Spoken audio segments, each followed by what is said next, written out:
আজ আবারও স্বপ্ন পূরণের দিন। জয় মা শ্যামসুন্দরী। মায়ের মন্দিরে মায়ের স্নান যাত্রার দিন আমি মায়ের কাছে নৃত্যাঞ্জলি দেওয়ার সুযোগ পেয়েছিলাম। মনে মনে না খুব ইচ্ছে ছিল কালী পুজোর দিন দীপান্বিতা অমাবস্যায় যদি মায়ের কাছে নৃত্যাঞ্জলি দিতে পারতাম। মাঝে মাঝে না ভেবেছি আমি কি একটু বেশি চেয়ে ফেলছি, কিন্তু মা যে অন্তর্যামিন, মা যে সবার মনের কথা জানে। আমি আবারও মাকে নৃত্যাঞ্জলি দেওয়ার সুযোগ পেলাম। কবে জানো?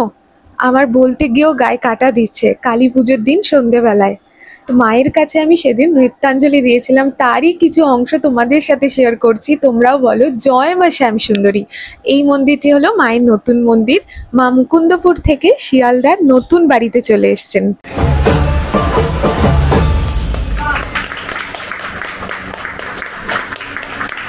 দিনটা ছিল কালী পুজো, তাই বাড়ি ফেরার পথে আমরা মায়ের দর্শন করতে করতেই ফিরেছি।